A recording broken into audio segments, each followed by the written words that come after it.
સુરતના વેસુ ખાતે ₹250 કરોડના ખર્ચે નવનિર્મિત બાબુલાલ રૂપચંદ શાહ મહાવીર કેન્સર હોસ્પિટલ અને ફૂલચંદભાઈ જયકિશનભાઈ વખારિયા સેનેટોરિયમનું લોકાર્પણ કરતા કેન્દ્રીય ગૃહ અને સહકાર મંત્રી અમિતભાઈ શાહ. કેન્દ્રીય ગૃહ અને સહકાર મંત્રી શ્રી અમિતભાઈ શાહના હસ્તે સુરતના વેસુ સ્થિત મહાવીર આરોગ્ય અને રાહત સોસાયટી દ્વારા ₹250 કરોડના ખર્ચે નવનિર્મિત આધુનિક સુવિધાઓથી સજ્જ બાબુલાલ રૂપચંદ શાહ મહાવીર કેન્સર હોસ્પિટલ અને શ્રી ફૂલચંદભાઈ જયકિશનદાસ વખારિયા સેનેટોરિયમનું લોકાર્પણ કરાયું હતું.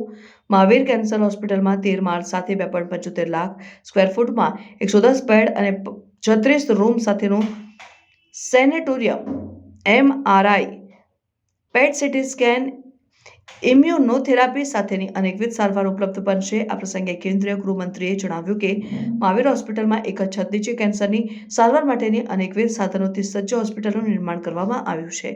અહીં ગરીબ અને મધ્યમ વર્ગના લોકો માટે સરકારની આયુષ્માન યોજના હેઠળ કેન્સરની વિનામૂલ્યે સારવાર મળી શકશે. ગૃહમંત્રીએ અદ્યતન હોસ્પિટલના નિર્માણ બદલ ટ્રસ્ટીઓ અને દાતાઓને અભિનંદન પાઠવ્યા હતા અને દર્દી નારાયણની સેવા માટેની ભાવનાને બિરદાવી હતી. આ પ્રસંગે મહાવીર કેન્સર હોસ્પિટલના અધ્યક્ષ રૂપાબેન મહેતાએ હોસ્પિટલમાં અદ્યતન સુવિધાઓની વિગતો આપીને ફૂલચંદ પરિવારને અભિનંદન પાઠવ્યા હતા.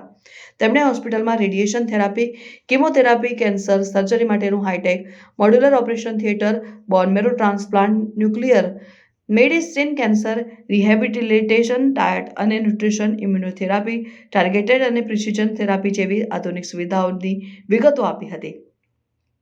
આ પ્રસંગે કેન્સર હોસ્પિટલમાં સાકારિત કરવામાં સહયોગ આપનારા દાતાશ્રી સર્વશ્રી મૌલિકભાઈ શાહ, કિરીટભાઈ વખારિયા, નીતાબેન શાહ, શૈલુરભાઈ મહેતા, સંદીપ શાહ, સાકેતભાઈ, નિમિષભાઈ ચોકસીનું મંત્રીશ્રીના હસ્તે સન્માન કરાયું. આ પ્રસંગે શિક્ષણ રાજ્યમંત્રી પ્રફુલ્લભાઈ પાનસેરિયા, મેયર દક્ષેશભાઈ માવાડી, ધારાસભ્ય પૂર્ણેશભાઈ મોદી, સંદીપભાઈ દેસાઈ, અરવિંદભાઈ રાણા, મનુભાઈ પટેલ, સંગીતાબેન પાટીલ, કાંતિભાઈ પલર, સ્થાયી સમિતિ અધ્યક્ષ રાજન પટેલ, હોસ્પિટલના મીતાબેન, શહેર સંગઠન પ્રમુખ નિરંજન ઝાંઝમેરા, અગ્રણી જેપી અગ્રવાલ અને ટ્રસ્ટીઓ, શહેરીજનો ઉપસ્થિત રહ્યા હતા.